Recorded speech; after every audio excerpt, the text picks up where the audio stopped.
Bom, eu quero então começar por cumprimentar o senhor diretor da Faculdade de Letras e agradecer o convite que me dirigiu para que me associasse à abertura das aulas neste ano académico de 2020-2021, um ano académico tão estranho e em que tantas questões se colocam às universidades. É um prazer e é uma honra para mim responder a este convite. Eu vou aqui partilhar o meu ecrã para começar a apresentação. E talvez fosse interessante referir que quando a pandemia se encontrava no auge da sua primeira vaga, em abril de 2020, o jornal Financial Times convidou a escritora e ativista Arundhati Roy a pronunciar-se sobre o estranho momento que se vivia em todo o mundo.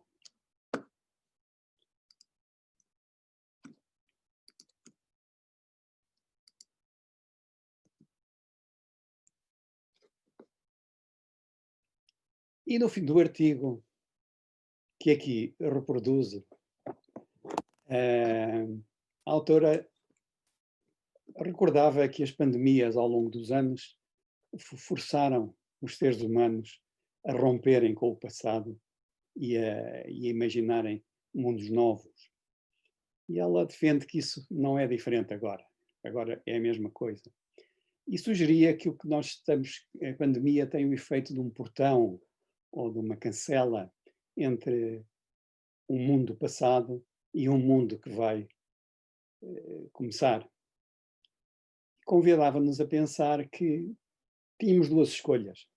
Ou decidíamos atravessar o portão arrastando as carcaças dos nossos preconceitos e dos nossos ódios, as nossas avarezas, as nossas bases de dados, as nossas ideias mortas, os nossos rios mortos, os nossos céus poluídos, ou tínhamos outra alternativa, que era atravessarmos o portão sem grandes preocupações, com pouca bagagem e prontos a imaginarem um mundo novo e a lutar por esse mundo novo. Aquilo, eu vou seguir esta metáfora nesta minha breve apresentação e tentar explorar algumas linhas de força possíveis na transição para esse mundo novo. E, portanto, vou apresentar um conjunto de cenários para a transição, da transição para esse mundo novo. O primeiro é um cenário que nos leva da escola da explicação para a escola da autonomia. Eu costumo dizer que nós vivemos atualmente numa escola em que a preocupação central é explicar. E muitas vezes diz que o professor é muito bom porque explica muito bem. Eu defendo que a escola tem uma função, obviamente explicar também é importante, mas que a escola tem uma função mais ambiciosa e mais nobre, que é criar autonomia. Obviamente que a explicação é muito importante, mas, a meu ver, a explicação é importante quando é posta ao serviço da criação da autonomia do aluno.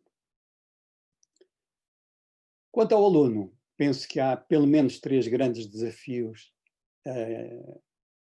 a lançar-lhe.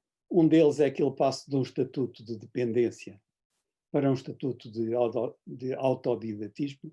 Isto é, o aluno deve procurar, para conseguir obter essa independência, deve procurar tornar-se cada vez mais um autodidata. No limite, podemos pensar que um aluno que se torne um perito de ser autodidata quase que não precisa dos professores. Deve abandonar o seu estatuto de passividade que tem nas nossas aulas tradicionais e passar à aprovação, passar a tomar as iniciativas. E deve abandonar o isolamento, pelo menos de vez em quando, ou sempre que possível, e abraçar a colaboração. Isto não quer dizer que o isolamento não seja importante para todos os alunos e para todas as pessoas que estão a aprender, mas para construir autonomia, hoje em dia, é extremamente importante saber colaborar, quer liderando, quer sendo liderado, quer colaborando horizontalmente. E, portanto, esta transição da explicação para a autonomia parece-me uma das linhas de força a ter em conta. Uma outra linha de força é do ensino para a aprendizagem. As universidades dos nossos dias são muito centradas no ensino. Eu penso que é capaz de valer a pena recordar esta afirmação do Donald Bly, que era um autor que escreveu um livro famoso em 72, um livro sobre para que é que serve, o livro chamava-se Para que é que servem as aulas teóricas? What's the use of lectures? E numa das páginas iniciais, ele sugeria isto: o que é importante é o que o aluno aprende, não é o que o professor ensina. E se nós tivermos uma escola onde o professor ensina muito, mas o aluno aprende pouco, essa escola será, sem dúvida nenhuma, uma escola do ensino, mas não será uma escola da aprendizagem. E, portanto, eu aponto aqui algumas pequenas distinções que convém ter em conta. Na escola do ensino, a mobilização da escola do ensino é em torno dos conteúdos. Portanto, o professor define um conjunto de conteúdos, isso preocupa-se fundamentalmente com os conteúdos e muitas vezes nem sequer tem em conta o que quer que o aluno aprenda. Apenas mete na sua ideia que o aluno tem que aprender conteúdos. Na escola da aprendizagem, pelo contrário, a mobilização é em torno dos objetivos de aprendizagem, que veio muito ao de cima no modelo de Bolonha, que coloca precisamente em primeiro plano os objetivos da aprendizagem. Depois, na escola do ensino, o professor explica os conteúdos e controla, no fundo, todas as atividades. Na escola da aprendizagem, o professor aconselha, auxilia, autonomiza e, sempre que possível, constrói poder, oferece poder ao aluno para ele construir a sua aprendizagem. Na escola do ensino, as atividades são planeadas ao pormenor. Na escola da aprendizagem, faz-se, em geral, um planeamento global das atividades e depois a escola ou o professor vai-se adaptando à forma como os alunos reagem. Na escola do ensino, a avaliação é, em geral, separada do ato de ensinar. Na escola da aprendizagem, a avaliação acontece ao mesmo tempo que a aprendizagem, e a aprendizagem é, em geral, ou sempre que possível, partilhada. A avaliação da aprendizagem é sempre possível partilhada pelos alunos. Um terceiro desafio é tentar que a escola desse novo mundo promova a transição do individual para o social. O individual visto como uma visão mecanicista e uniformizadora da educação, portanto, o individual vê todos os alunos como sendo, ou deseja que os alunos sejam relativamente semelhantes, e até se dá mal com os alunos que têm um comportamento muito distinto uns dos outros. É uma escola da transmissão do conhecimento, privilegia a transmissão do conhecimento, privilegia a disciplinaridade, privilegia a autoridade, a hierarquia e a independência, elogia a uniformidade e a docilidade e dá normalmente primazia à quantidade. Portanto, até na própria avaliação tende a atribuir uma função muito quantitativa e fria. Na escola social, a visão é social, é mais orgânica, é mais diferenciadora, procura-se que os alunos sejam diferentes. É uma educação muito aberta à interdisciplinaridade, sempre que possível. Dá predominância à colaboração, à autonomia e à interdependência. Elogia a diferença entre os alunos e a criatividade e, se for uma boa escola social, privilegiar a qualidade, embora obviamente não prescinda da quantidade. Um quarto ponto, uma quarta linha de força, é aquilo que eu costumo chamar a transição dos conteúdos para os contextos. Isto corresponde a uma luta que eu tenho tido ao longo dos últimos 20 ou 20 e tal anos, mais de 20, tentando precisamente, e tive mesmo a nível europeu, dirigi alguns projetos relacionados com uma alternativa para os processos de aprendizagem, em que o que se privilegia não são os conteúdos, embora os conteúdos naturalmente sejam importantes, mas o que se privilegia é os contextos. Isto é, os contextos que se criam para que o aluno possa aprender. Segundo essa ótica, ensinar, e portanto a função do professor é criar contextos, não é explicar, é criar contextos onde o aluno aprenda. Obviamente, se o aluno está pouco à vontade e necessitar de alguma ajuda, pois o professor terá que o ajudar e dar-lhe explicações. Mas o grande desafio é criar contextos onde o aluno possa aprender. O aprender é explorar os contextos. E explorando esses contextos, esses desafios que lhe são colocados, desenvolver os saberes, as competências, os valores e as atitudes. Nesta ótica, a função central da educação portanto, e a função do professor, é criar contextos, é criar desafios, é propor trabalhos, é propor leituras, é motivar os alunos. Portanto, no fundo, é criar contextos para que eles aprendam, procuram aprender. Nesse sentido, o grande desafio da educação, a meu ver, é construir uma aprendizagem hoje em dia, e esse desafio surge hoje em dia, porque hoje em dia nós podemos construir contextos muito mais ricos, quer do ponto de vista cultural, quer do ponto de vista de atividade e interação, porque podemos recorrer às tecnologias. E, portanto, o grande desafio é, hoje em dia, criar contextos que antes, na escola do passado, não existiam e que hoje são possíveis precisamente graças às tecnologias, aos progressos das ciências da educação nos últimos 30 anos e eu diria também aos progressos das neurociências nos últimos 10 anos, quando aplicadas à educação. Um outro desafio, e este desafio já se coloca no tópico, digamos, no âmago do tópico desta minha apresentação, é o de relacionar a presença com a distância. E aquilo que eu defendo é que a escola, ou que a universidade,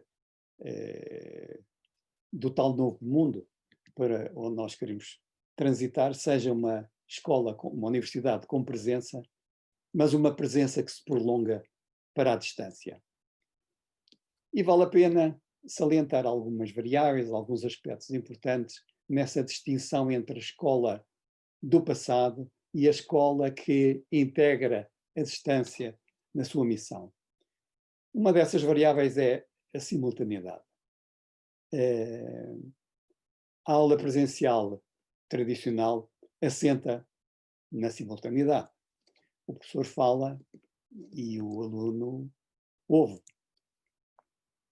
E o professor está tão habituado que a simultaneidade torna-se para ele o oxigênio. Um professor sem simultaneidade, um professor a quem se tira a possibilidade de ver o aluno e ver a reação do aluno, sente-se quase que asfixiado. E por isso vê-se quase desesperado se não tem uma videoconferência que possa pô-lo a comunicar com o aluno. Portanto, o professor da aula tradicional precisa desesperadamente da simultaneidade. Na educação à distância, ou quando a escola se prolonga para a distância, a simultaneidade só é necessária de vez em quando e só se usa quando é necessária. À distância, as intervenções dos professores podem ser muito mais curtas e são essencialmente para criar os contextos para os trabalhos que os alunos vão realizar. E os alunos depois podem, depois de participarem nessas intervenções do professor, podem trabalhar então autonomamente ou em pequenos grupos, já sem estarem dependentes do professor. Uma outra variedade são os tempos, ou outra variável são os tempos. O tempo do professor tradicional é o da campainha industrial de há 200 anos. Como sabemos, as escolas foram criadas à semelhança das empresas da era industrial, da Revolução Industrial, e nessas empresas, de hora a hora, tocava a campainha para marcar os tempos. Às vezes com mais frequência, mas normalmente era de hora a hora. Hoje em dia, os tempos da aprendizagem à distância, e que é possível explorar precisamente porque é flexível, são os tempos da cognição humana, que são muito diferentes dos tempos industriais. O ideal, em geral, são módulos letivos de, às vezes, até 5 minutos, mas mais normalmente 10 ou 15 minutos, que são intercalados com tarefas que os alunos realizam de forma autónoma. Uma outra variável é o controlo. Numa aula tradicional, o professor tem que controlar, porque senão era um caos. E, portanto, na aula tradicional, a simultaneidade obriga o professor a controlar de forma bastante estreita a aula, privilegiando a explicação e impedindo a autonomia do aluno. Se dava autonomia ao aluno, a aula seria um caos. Na distância, pelo contrário, o controle pode ser aberto e pode inclusivamente evoluir para lançar a colaboração entre os alunos, para pôr os alunos a avaliarem-se uns aos outros, portanto, promover a avaliação pelos pares e, inclusivamente, lançar processos de co-aprendizagem. Uma outra variável são os ritmos. Na aula presencial, a simultaneidade limita muito a variedade dos ritmos possíveis. Na distância, podem-se estabelecer os ritmos que se quiserem. Por exemplo, nas pedagogias de projeto, os alunos podem trabalhar em grupos, separadamente, e só depois reunir no fim, presencialmente ou à distância, para síntese e avaliação. Na aprendizagem invertida, no chamado flipped learning, os ritmos são completamente trocados. Facultam-se os materiais aos alunos antes da aula, às vezes uma semana antes da aula, eles estudam-nos autonomamente e depois então fazem os seus trabalhos, já os podem fazer na aula, ou reúnem-se em plenário, que pode ser online ou à distância, para debaterem e avaliarem os resultados. Um outro aspecto, outra variável a ter em conta é a tecnologia. Normalmente os professores que estão pouco à vontade com a tecnologia, é paradoxal, mas um professor que está pouco à vontade com a tecnologia sente a necessidade de usar muita tecnologia. Tem medo de prevaricar se não está a usar a tecnologia. E, portanto, muitas vezes usa as tecnologias em demasia na comunicação com os alunos. Ora, o ideal é que essa interação seja tão contida quanto possível. Nós vimos neste período de ensino remoto de emergência os alunos completamente esmagados pela necessidade de estarem a olhar para ecrãs a ouvir o aluno. O ideal é que a interação seja tão contida quanto possível. E isso liberta os alunos para trabalharem autonomamente e para interagirem uns com os outros e em grupos e para eles próprios gerirem esses grupos. Uma outra dimensão é a dimensão, ou uma outra variável, é a da flexibilidade. É a da gestão flexível dos espaços e dos tempos. Na aula tradicional, os espaços e os tempos, o espaço não pode ser mudado, é a sala de aula. Os tempos também são difíceis de alterar. Nos modelos organizacionais, em que usamos a distância como forma de prolongamento da presença, as combinações entre sincronismo e assincronismo, entre presença e distância, são infinitas. Portanto, o professor pode combinar com os alunos, estamos aqui agora a discutir 5 minutos, agora cada um agora vão vocês trabalhar, daqui a 1 hora ou para a semana na mesma altura ou amanhã à hora tal, tornamos a conversar e, portanto, as combinações de sincronismo e assincronismo e de presença e distância são muito flexíveis.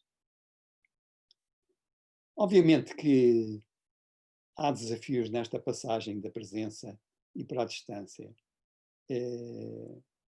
E eu aqui estou-lhe a chamar a transição da paróquia para o mundo.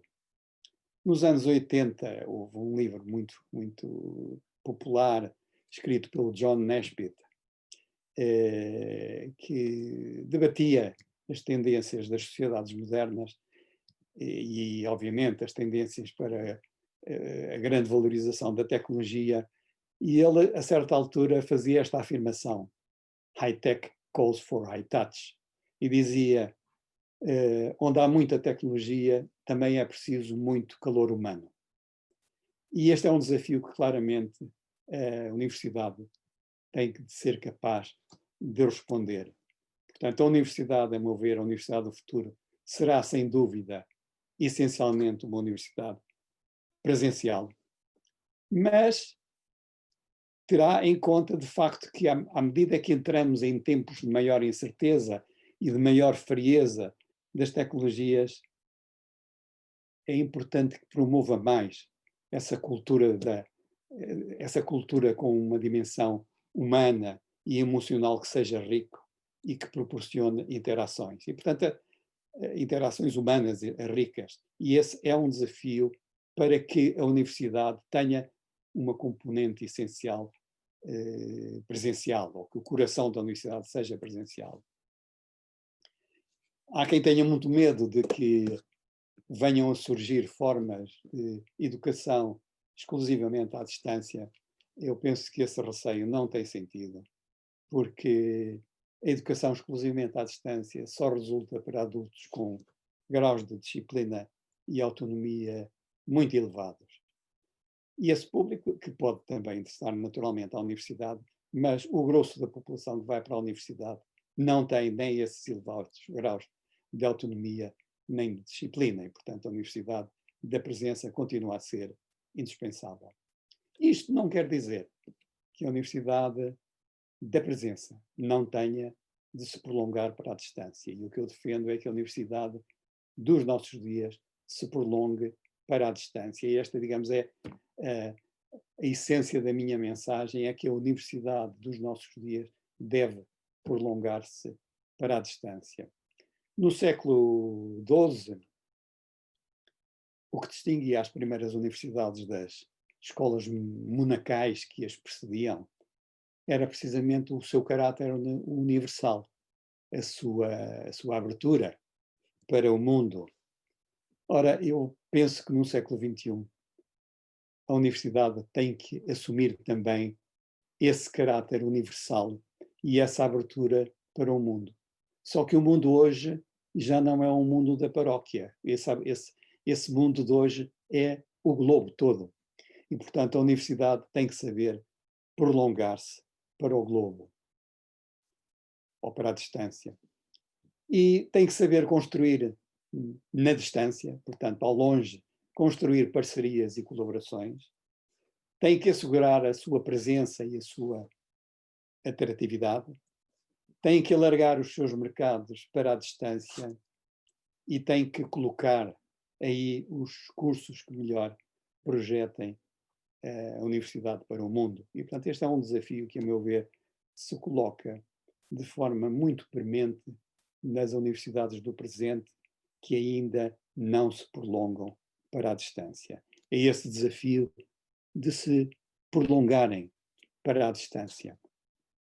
Obviamente que o prolongamento da universidade para a distância coloca desafios grandes ao nível das pedagogias.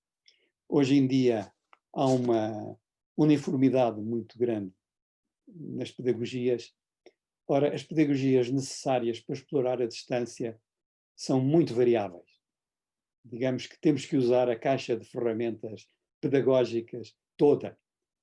E eu dediquei-me ao longo dos últimos muitos anos a fazer um levantamento das pedagogias que podem ser usadas não só presencialmente, mas também à distância.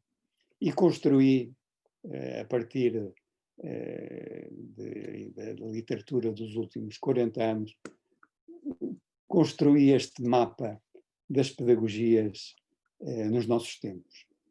As pedagogias que nós usamos quase exclusivamente nas nossas escolas são estas. São as pedagogias da explicação e magistrais. Portanto, são as pedagogias da aula teórica, ou da aula em que o professor fala para o aluno.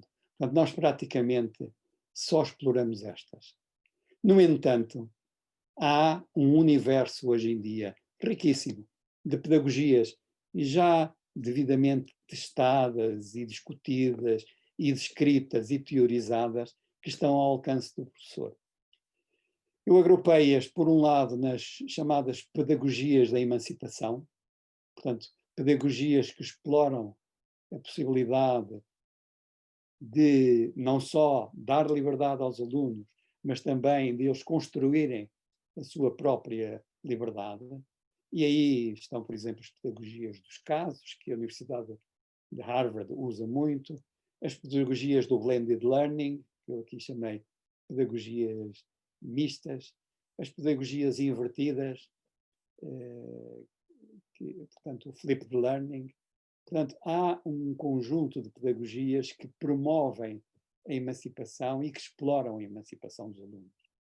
As pedagogias de projeto também são pedagogias da emancipação e, portanto, todas as técnicas da aprendizagem baseada em problemas, da aprendizagem baseada em projetos, do design thinking, as chamadas pedagogias do design thinking, as pedagogias das workshops ou das pedagogias do fazer, são tudo isso pedagogias que também promovem a emancipação.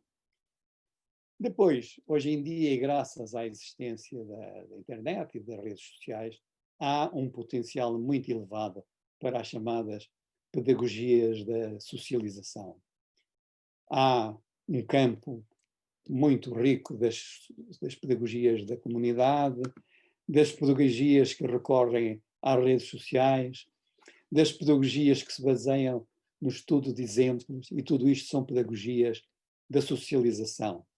Também há as pedagogias da colaboração, em que se promove a colaboração entre os diversos participantes, entre os diversos alunos. Há as pedagogias da inteligência coletiva, que são muito exploradas no MIT, em algumas escolas americanas, ali canadianas. Há as pedagogias da co-aprendizagem, há as pedagogias da co-avaliação, com todas as técnicas de avaliação pelos pares e outras variantes de co-avaliação. Para além dessas todas estas são, digamos assim, pedagogias que têm muito que ver com a emancipação. Há as chamadas pedagogias do treino. Destas fala-se muito pouco e, no entanto, são pedagogias muito importantes. São as pedagogias em que se insiste muito, em que se insiste horas e horas. São as pedagogias, por exemplo, que usam os atletas olímpicos. Um atleta olímpico treina 8, 9, 10, 12 horas por dia, mas está a aprender. Não está a fazer aquilo de uma forma não evolutiva. Não, um atleta que treina está a aprender. E há, hoje em dia, as conquistas recentes das neurociências mostram que há os processos de treino também semelhantes aos processos que usam os músicos. O músico treina. Costuma-se dizer que o talento num músico é proporcional às dezenas de milhares de horas que ele toca, que ele ensaia. E, portanto, estas pedagogias do treino, ou se quiserem, as pedagogias do ensaio, hoje em dia têm desafios muito interessantes que nós podemos explorar na universidade e que podemos explorar nestes novos contextos que podem ser criados. E depois há as pedagogias da pesquisa, as pedagogias da descoberta, quer as pedagogias lúdicas, e nós hoje em dia há todo um potencial muito elevado nas pedagogias baseadas nos jogos e nos jogos sérios, e há as pedagogias da descoberta, em que o aluno segue um percurso muito semelhante ao percurso de um cientista que faz descobertas. Portanto, eu penso que este mapa é apenas uma sugestão, que que espero que seja inspiradora para aqueles professores que queiram começar a explorar aquilo que eu chamo a caixa de ferramenta das pedagogias, que não só funcionam na presença,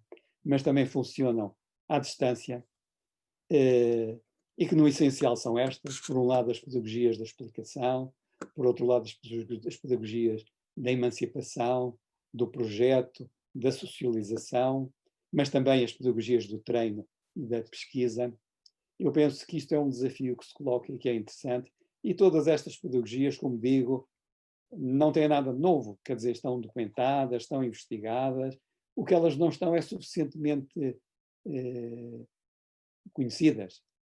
Portanto, eu mostro aqui para ajudar a navegar este mapa, estão aqui as da explicação, as da emancipação, as do projeto, as da socialização e da colaboração, as do treino e as da pesquisa. Como digo, nós hoje em dia praticamente só usamos esta. E eu gostava de acentuar aqui este contraste, que é nós temos uma variedade imensa de abordagens pedagógicas ao nosso alcance, que estão aqui resumidas neste mapa, mas só usamos estas. Portanto, isto é o essencial do que eu queria dizer. Nós temos perante os nossos olhos uma oportunidade histórica para renovarmos a universidade. Uma oportunidade que a pandemia nos ofereceu. Resta saber se seremos capazes e se saberemos aproveitá-la. E isto é o essencial da mensagem que eu gostaria de aqui deixar.